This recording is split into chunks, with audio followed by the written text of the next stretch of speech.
एका गावामध्ये एक कुटुंब राहायचं, ज्या कुटुंबामध्ये नवरा बायको आणि त्यांची 4 मुलं. एक सर्वात मोठी मुलगी जी होती ही 18 ते 19 वर्षाची होती आणि दुसऱ्या नंबरची मुलगी 16 ते 17 वर्षाची होती आणि तिसऱ्या नंबरचा एक 13 वर्षाचा मुलगा होता आणि सर्वात लहान एक 9 वर्षाची मुलगी होती. 3 मुली आणि फक्त एकच मुलगा. अशा प्रकारे यांचं कुटुंब होतं. पण गावामध्ये काही योग्यता हाताला काम मिळत नसल्यानं जो कुटुंब प्रमुख व्यक्ती होता हा काम करण्यासाठी बाहेरगावी गेलेला होता आपल्या मुलांचं पालनपोषण करण्यासाठी. पण एके दिवशी म्हणजे 24 एप्रिलच्या दिवशी सकाळी जेव्हा हे कुटुंब झोपेतून उठलं तर जी सर्वात लहान 9 वर्षाची मुलगी होती ही अंगणामध्ये मृत्युमुखी पडलेली होती. जेव्हा याची सूचना पोलिसांना देण्यात आली आणि पोलिसांचं जेव्हा तपासचक्र फिरायला लागलं तेव्हा कळालं की या मुलीचा बलात्कार झालेला आहे आणि तिची हत्या करण्यात आलेली आहे. आता 9 वर्षाच्या मुलीची अशा प्रकारे निर्गुण हत्या कोणी केली असेल आणि तो आरोपी कोण असेल पोलीस तपास करत होते.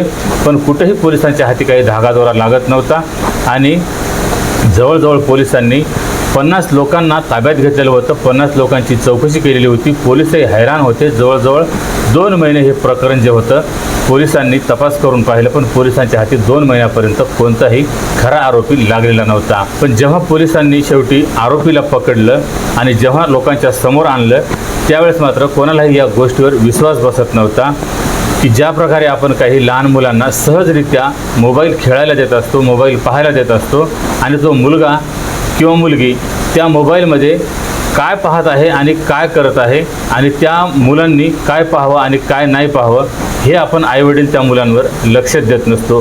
पण याचा परिणाम एवढा काही भयंकर होतो की या घटनेत आपल्याला पाहायला मिळणार आहे. काय आहे ही संपूर्ण घटना हे आपण या व्हिडिओमध्ये सविस्तर पद्धतीने जाणून घेऊया. त्यासाठी हा व्हिडिओ शेवटपर्यंत नक्की बघा. रामराम मंडळी, स्वागत आहे तुम्हा सर्वांचं पुन्हा एकदा आपल्या मराठी यूट्यूब चॅनलमध्ये. मंडळी, घटना आहे मध्य प्रदेश राज्याचा एक जिल्हा आहे रीवा आणि या रीवा जिल्ह्याचं एक पोलीस स्टेशन आहे जवा. या जवा पोलीस स्टेशनच्या अंतर्गत एक गाव होतं आणि या गावामध्ये एक कुटुंब राहायचं. नवरा बायको आणि त्यांची 4 मुलं. जो घरचा पुरुष होता हा कामासाठी इतर काही शहरांमध्ये जाऊन काम करत असायचा. आपल्या मुलींचं पालनपोषण करायचं, त्यांच्या शिक्षणाचा तो भार आपल्या खांद्यावर घेऊन तो रात्रंदिवस राबत असायचा.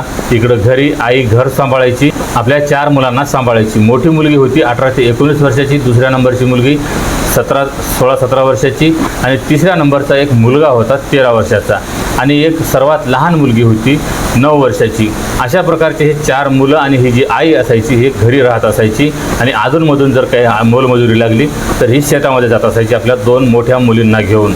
जो 13 वर्षाचा मुलगा होता हा शाळेत जायचा आणि ही जी लहान सर्वात मुलगी होती ही सुद्धा बहीण भाऊ दोघेही शाळेत जात असायचे. एका प्रकारे घर भरलेलं असायचं 4 मुलांनी आणि आईने आणि वडिलांनी. वडील जरी घरी राहत नसले तरी अधूनमधून घरी यायचे. तर हे एका प्रकारे हसतं-खेळतं कुटुंब होतं. पण याच कुटुंबामध्ये 14 एप्रिल 2024च्या दिवशी एक अशी घटना घडली ज्यावेळेस ही आई 23 तारखेच्या रात्रीला जेवण करून आपल्या 3 मुली आणि एका मुलाला घेऊन घरामध्ये झोपलेली होती. त्यावेळेस या महिलेचा जो नवरा होता हा घरामध्ये नव्हता, तो बाहेर काम करण्यासाठीच गेलेला होता. पण ज्यावेळेस 24ची सकाळ उजेडली आणि सकाळी जेव्हा एक मुलगी उठून बाहेर गेली, सकाळची झाडझूड करणं, घराची साफसफाई करणं याच्यासाठी मुलगी सकाळी लवकर उठलेली होती आणि ती मुलगी जेव्हा बाहेर अंगणामध्ये गेली, अंगणात जाऊन पाहते तर जी सर्वात लहान 9 वर्षाची मुलगी होती ती मृत्युमुखी पडलेली होती.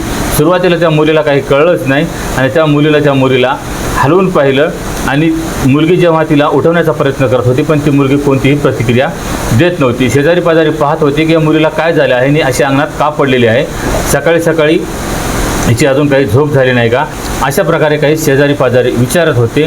पण ती मुलगी कोणताही प्रतिसाद देत नसल्यामुळं मग शेजारीही जवळ आले. त्या मुलीच्या तोंडावर पाणी मारून पाहत होते, कोणी तिच्या हाताला धरून पाहत होते, कोणी तिचा श्वासोश्वास चेक करत होते. पण ती मुलगी मृत्युमुखी पडलेली होती. सर्वांनाच कळाले की या मुलीचा मृत्यू झाला आहे. मुलीचा मृत्यू संशयित पद्धतीने झाल्यामुळं बरेच काही गावकरी जे होते तिथं आता एकत्र झाले. गावचे सरपंच, गावचे पोलीस पाटील, अशा प्रकारे काही गावचे जे प्रतिष्ठित लोक असतात ते सर्व काही तिथं एकत्र झाले. सर्वांना एकच प्रश्न पडलेला होता की काल मुलगी शाळेत गेलेली होती आणि काल तंदुरुस्त असताना रात्रीतून एकाएकी या मुलीला असं काय झालं आहे आणि ही मुलगी बाहेर अंगणात कशी काय आली. अशा प्रकारचे आता तऱ्हेतऱ्हेचे लोक काही कुटुंबियांना प्रश्न विचारत होते. पण जे कुटुंब होतं यांची ती आता मुलगी मरण पावल्यामुळं कुटुंबामध्ये आक्रोश उठलेला होता, सर्वांची रडारड सुरू झालेली होती आणि आता त्या कुटुंबांनाही काही प्रश्न विचारता येत नव्हते, पण लोकांमध्येच काहीतरी संशय निर्माण केला जात होता। या संशयातून काही लोकांनी म्हणजेच गावातील जे काही पोलीस पाटील असतात, सरपंच असतात, यांनी याची सूचना पोलिसांना दिली की एका 9 वर्षाच्या मुलीची संशयित पद्धतीने मृत्यू झाली आहे, तुम्ही ताबडतोब या आणि काय प्रकरण आहे ते याचा तपास करा। अशा प्रकारे जेव्हा पोलिसांना सूचना मिळाली, जेव्हा पोलीस हे घटनास्थळी दाखल झाले, तिथं आल्याच्यानंतर मग आता पोलिसांना कुटुंब कितीही दुःखात असेल तरी पोलिसांना जे काही झालं ते पोलिसांना काही गोष्टी बोलाव्याच लागतात। त्या प्रकारे मग हे कुटुंब प्रमुख जी आई होती, आता घरी वडील तर नसल्यामुळं आई होती, आई सांगत होती की आम्हालाही माहीत नाही, आम्ही घरामध्ये सर्वच जण झोपलेले होतो, 4 मुलं, मी झोपलेली होती, माझे पती जे आहेत हे बाहेर गावी गेलेले आहेत काम करण्यासाठी आणि जेव्हा आता रात्रीतून झोपलेले असताना ही मुलगी कधी रात्रीतून बाहेर आली आणि कधी या मुलीचा मृत्यू झाला हे आम्हालाच माहीत नाही। जेव्हा सकाळी एक मुलगी उठली, तिने पाहिलं, ती ज्या वेळेस ओरडत होती त्यावेळेस सर्वच काही कुटुंब आम्ही धावत पळत बाहेर आलो आणि तेव्हाच कळाले की मुलीचा मृत्यू झाला आहे। आम्हाला कदाचित असं वाटते की या मुलीला एखादा विषारी किडा चावला असेल, म्हणजेच एखादा विषारी साप किंवा विंचू चावला असेल, अशा प्रकारे त्या आईचं उत्तर होतं। पण पोलिसांना काहीतरी संशय वाटला, मग पोलिसांनी आणि त्या मुलीच्या वडिलांना जेव्हा संपर्क करण्यात आला त्यावेळेस मग पोलिसांनी सांगितले की मुलीच्या मृतदेहाचा पोस्टमॉर्टम करावा लागेल आणि त्यानंतरच मग नेमकं काय झालं आहे हे आता स्पष्ट होईल। मग त्यानंतर पोलिसांनी तो मृतदेह ताब्यात घेतला, ताब्यात घेऊन पोस्टमॉर्टमसाठी पाठवला आणि पोस्टमॉर्टमला पाठवल्याच्या नंतर जेव्हा पोलिसांसमोर रिपोर्ट आली त्यावेळेस पोलीसही चक्रावून गेले, कारण त्या 9 वर्षाच्या मुलीवर अत्याचार झालेला होता आणि त्यानंतर त्या मुलीचा गळा घोटून तिची हत्या करण्यात आलेली होती। आता एवढंच जेव्हा पोलिसांसमोर हे हत्या प्रकरण उघड झालं त्यावेळेस मात्र आता पोलिसांसमोर प्रश्न पडलेला होता की आता या मुलीची अशा प्रकारे हत्या कोणी केली असेल, हिच्यावर अशा प्रकारचा अत्याचार कोणी केला असेल। मग आता पोलीस ज्यावेळेस मग आता पुढील तपास करत होते, चौकशी करत होते, कुटुंबियांना विचारत होते की तुमच्या घरामध्ये कोणी आलं होतं का, तुम्हाला काही आवाज आला का, तुम्हाला काही जाणवलं का, अशा प्रकारे जेव्हा कुटुंबियांना म्हणजेच आई होती, मोठी एक 18-19 वर्षाची मुलगी होती, 17 वर्षाची एक मुलगी होती आणि एक 13 वर्षाचा भाऊ होता, एक मुलगा होता त्या मुलींचा भाऊ। अशा प्रकारे हे कुटुंब असताना कुटुंब पोलिसांना काही सरळ उत्तर देत नव्हतं, मनासारखं काही उत्तर पोलिसांना मिळत नव्हतं। घरामध्ये हे काही एक जण म्हणत होतं घरामध्ये कोणी आल्याचं आम्हाला जाणवलं नाही आणि आम्हाला तसं काही वाटलंही नाही की मुलीला घरातून कोणी उचलून नेलं असेल किंवा तिच्यावर काही रेप झाला असेल किंवा तिचा असा गळा घोटून हत्या केली असेल, आम्हाला हे खोटं वाटत आहे। आम्हाला तर वाटते की या मुलीला एखादा विषारी किडा चावलेला आहे आणि ह्यामुळेच या मुलीचा मृत्यू झाला आहे।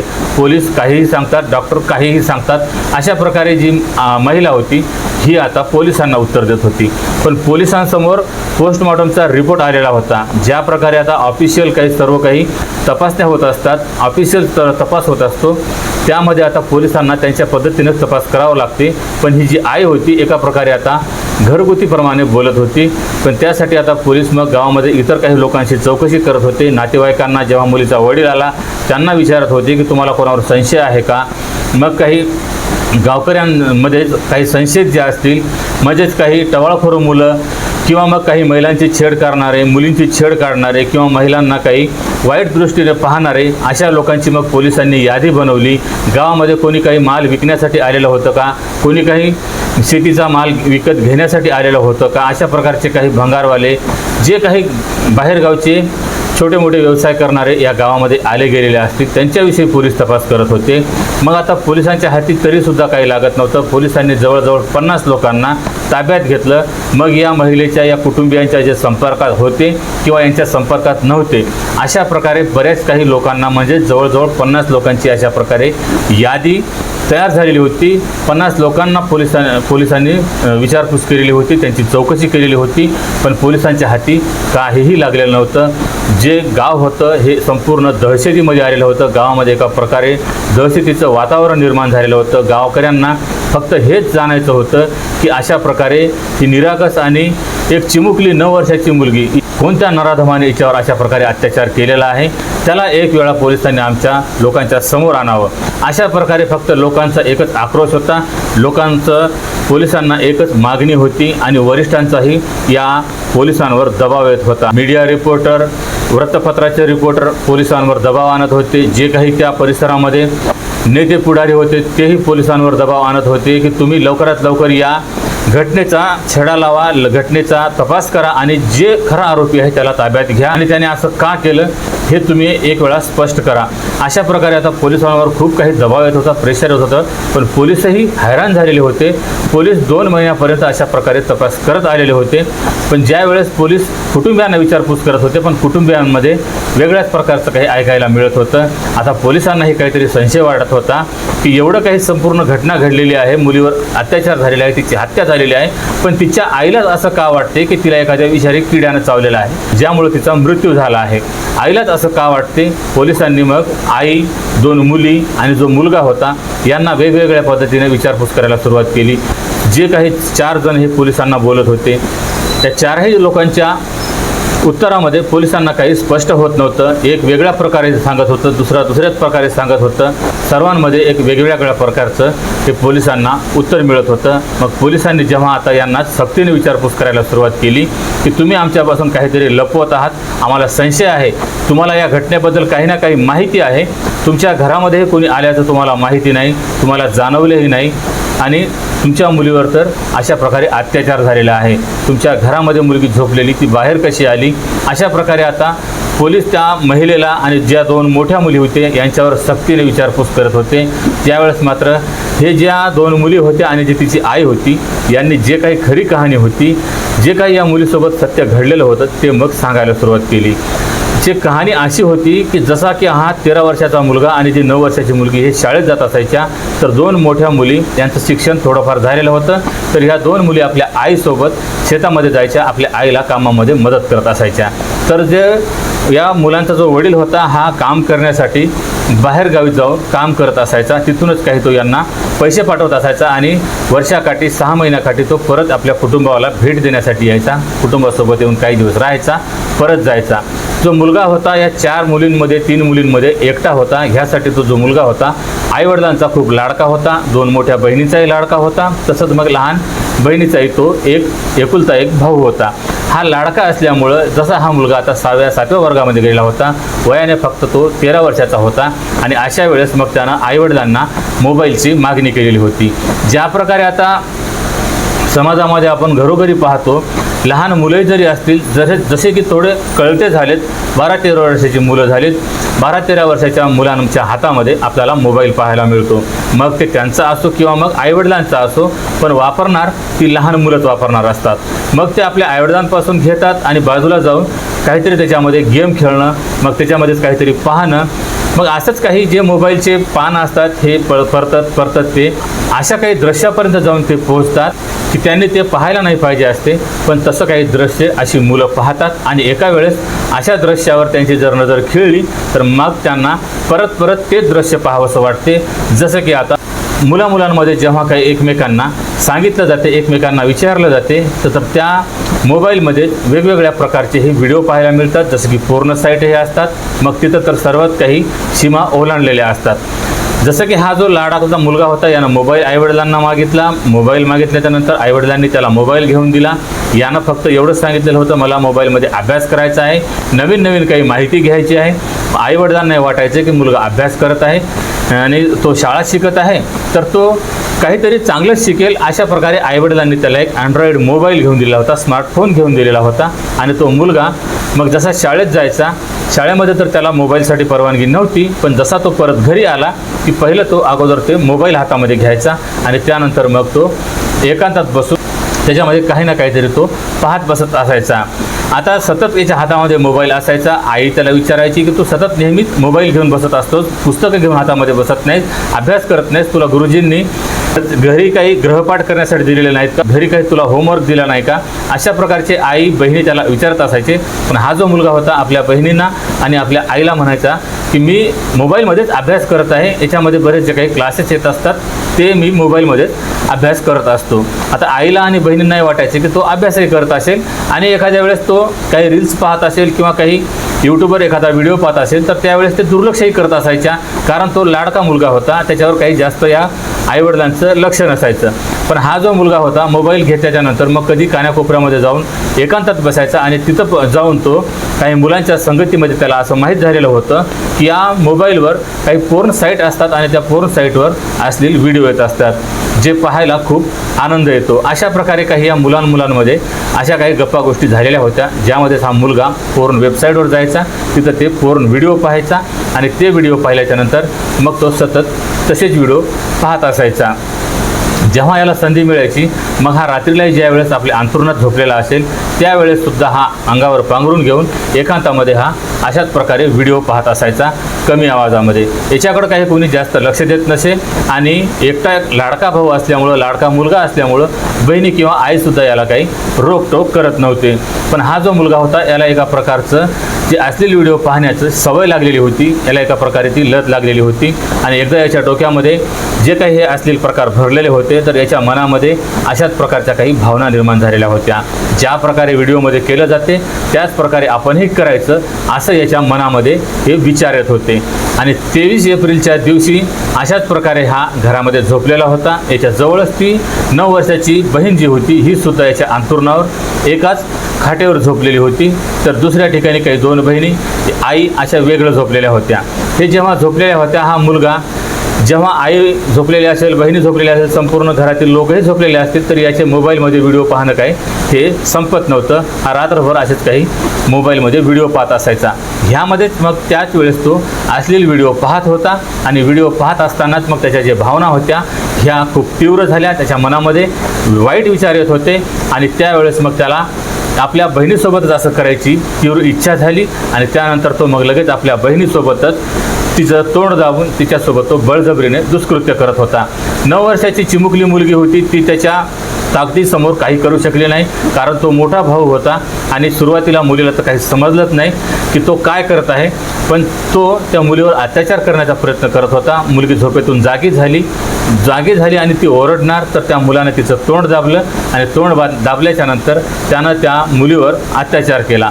अत्याचार केल्याच्या नंतर मुलगी जशी आता खूप घाबरलेली होती, गोंधळलेली होती, त्या मुलीच्या मनही नव्हतं किंवा तिला काही कळतही नव्हतं की हा काय प्रकार आहे जो भाऊ तिच्यासोबत करत आहे. त्यानंतर मग यानं त्या बहिणीला सोडण्याचा प्रयत्न केला. त्या दोघांमध्ये जेव्हा झटापट सुरू होत होती त्यावेळेस एक बहीणही झोपेतून जागी झाली, आईसुद्धा झोपेतून जागी झाली.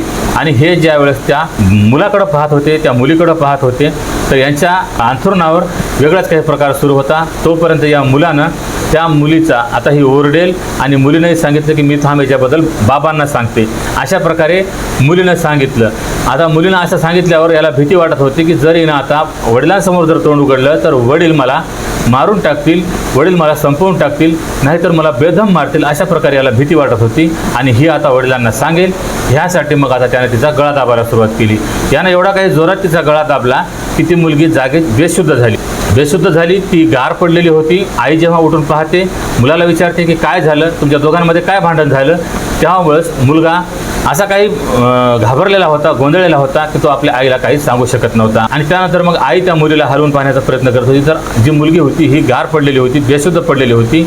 आणि ज्यावेळेस मग हा मुलगा आपल्या आईला संपूर्ण प्रकार जो घडलेला होता हा सांगायला लागला त्यावेळेस आईलाही काही कळेनासं झालं. आईच्याही पायाखालची जमीन सरकली, आई स्तब्ध झाली.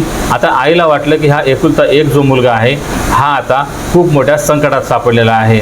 जर याच्याबद्दल वडिलांना कळालं तर वडील जे आहेत याला मारूनच टाकतील. अशा प्रकारे आईला वाटत होतं. आई त्या मुलीला हलवून पाहत होती पण मुलीचा श्वासोश्वास चालू होता.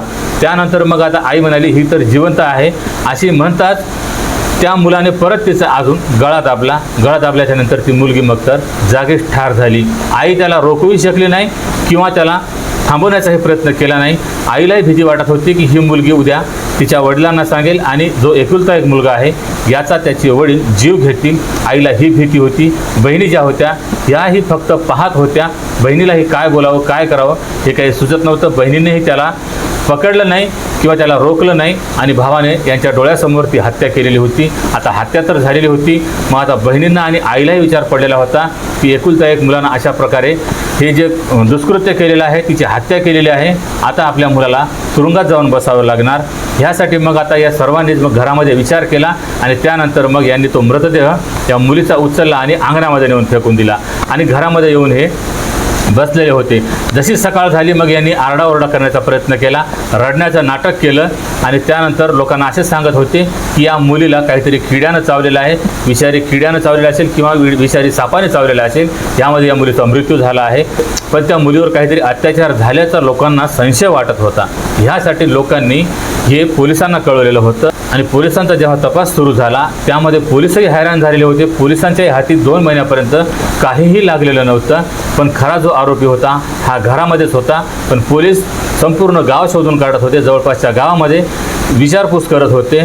पोलिसांनी जवळजवळ 50 लोकांना विचारपूस केलेली होती, त्यांची यादी बनवलेली होती. पण तरीही देखील पोलिसांच्या हाती काही लागलेलं नव्हतं. जे कुटुंब होतं, वारंवार जी आई होती पोलिसांची दिशाभूल करत आलेली होती, मुली ज्या होत्या, त्या मुलाच्या ज्या बहिणी होत्या, या पोलिसांच्या दिशाभूल करत आलेल्या होत्या. पण शेवटी आता पोलिसांना काहीतरी संशय वाटला. त्यानंतर पोलिसांनी जेव्हा यांची सक्तीने चौकशी केली त्यावेळेस जी ही खरी कहाणी होती पोलिसांच्या समोर आली आणि पोलिसांच्या माध्यमातून जेव्हा मीडियापर्यंत आणि मीडियाच्या माध्यमातून जेव्हा लोकांपर्यंत ही बातमी कळाली की भावानेच या मुलीची अशा प्रकारे तिच्यावर अत्याचार करून हत्या केलेली होती, त्यावेळेस लोकांना कधी विश्वासही वाटत नव्हता की खरंच एखादा भाऊ आपल्या बहिणीसोबत असं काही दुष्कृत्य करू शकतो जे 13 वर्षाचा आहे आणि तो मोबाईलमध्ये असे काही अश्लील व्हिडिओ पाहून करू शकतो.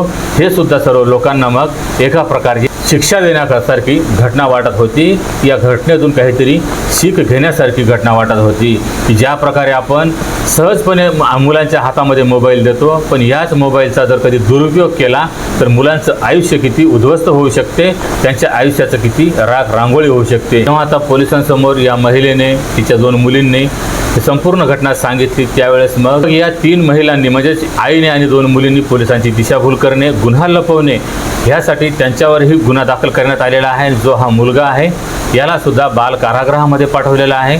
तर मंडळी, ही संपूर्ण घटना तुम्हाला ऐकवण्यामागचा उद्देश कोणाच्याही भावना दुखावणे किंवा कोणालाही बदनाम करणे हा नसून फक्त अशा घटनांपासून तुम्हाला सतर्क करणे, सावध करणे हाच आहे की मुलांच्या हाती मोबाईल द्यावं, पण ते काय पाहतात आणि काय पाहत नाहीत याच्याकडं नक्की लक्ष द्यावं, हे या घटनेतून सांगण्याचा उद्देश आहे. तर मंडळी, ही संपूर्ण घटना आवडली असेल, हा व्हिडिओ आवडला असेल, ही माहिती आवडली असेल तर व्हिडिओला लाईक आणि चॅनलला सबस्क्राईब करायला विसरू नका. तर भेटूया पुन्हा एका अशाच नवीन व्हिडिओमध्ये. तेव्हा सतर्क राहा, सावध राहा, सुरक्षित राहा. जय हिंद, जय महाराष्ट्र.